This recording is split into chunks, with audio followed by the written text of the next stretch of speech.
All right, the Black Friday and Cyber Monday deals are here, and it's time to talk about one of my favorite devices on sale. You know, I didn't mind the Moto G Stylus 2025 for $400, but I can see how people would have reservations, just not as powerful as you'd imagine for that kind of money. There was other options in that price range that you could take a look at, and I get that. But for $300, link in the description does help the channel, it becomes difficult to beat. So here's why the Moto G Stylus 2025 becomes my favorite budget phone on its Black Friday Cyber Monday discount.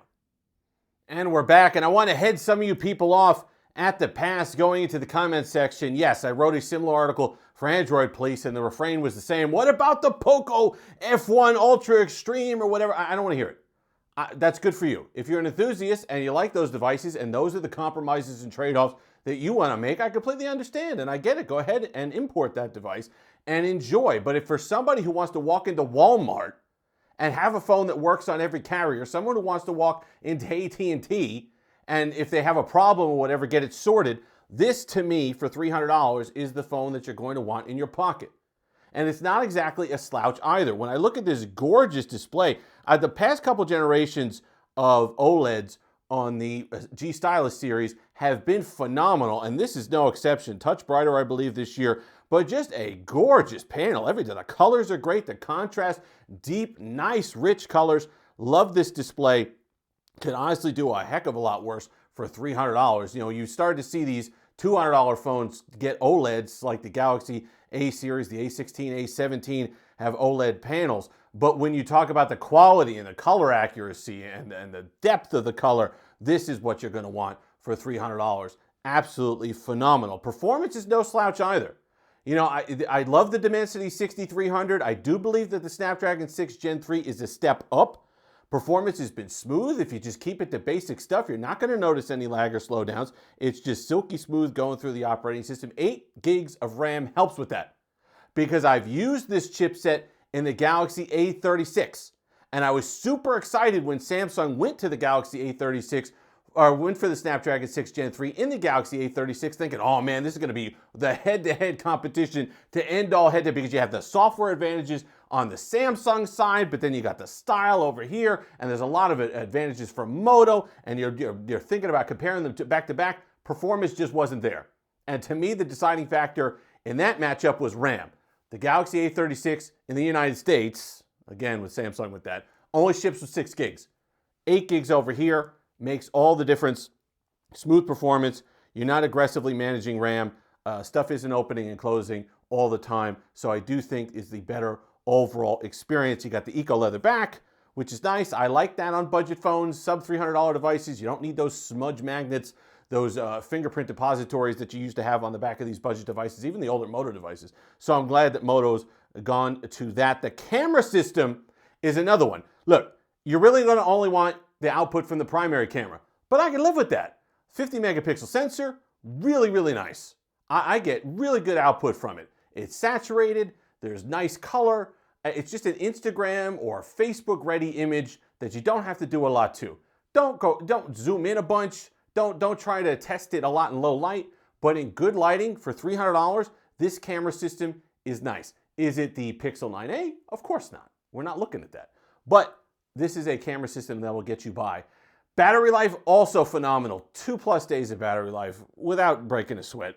I really like that on these devices.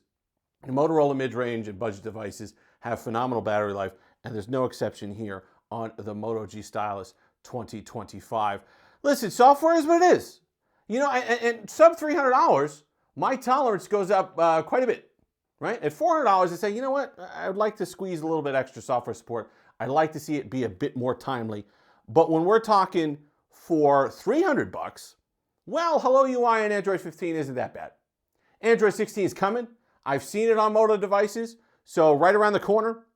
You know, I don't know. I thought this one was updated all the way. I didn't see it on there yet, but it should be coming soon. Is it a little late? Sure.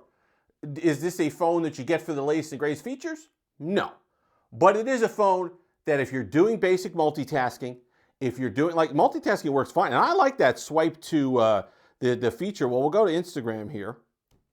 Pull up Instagram. Okay, we got a nice PC thing here. I like swipe to split. You go like this, you go back, boom. Now I could pull up another app and then I'm instantly multitasking. I like that, along with the rest of the Moto gestures. You get the chop for the flashlight.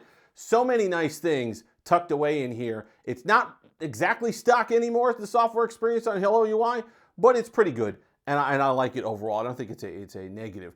Build quality's increased this year as well. Headphone jack, right? Love that on here. A micro SD card slot as well on this guy.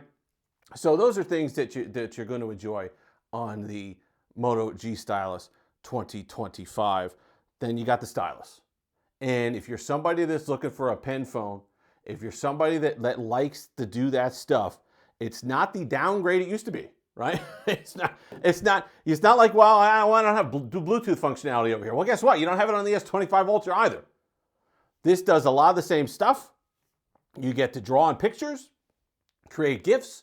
If you were to tell me when the Bluetooth S Pen had the air commands and the other functionality, that was a different story. Because I did like taking pictures remotely, selfies remotely. I did like some of the air command stuff that you could do, so I could see a difference. But for the actual pen stuff that you do, this does a fantastic job. And the lag isn't horrible. There's no noticeable input lag. It's not like a 80 millisecond delay. You're going through, you could do notes. I like the building out GIFs quickly. I think the suite of the software apps and the software suite on the Moto stuff, I do believe that beats what Samsung has. Performance aside, software supports aside, full-featured software put aside, I like what Motorola offers on the Moto G Stylus for the stylus stuff.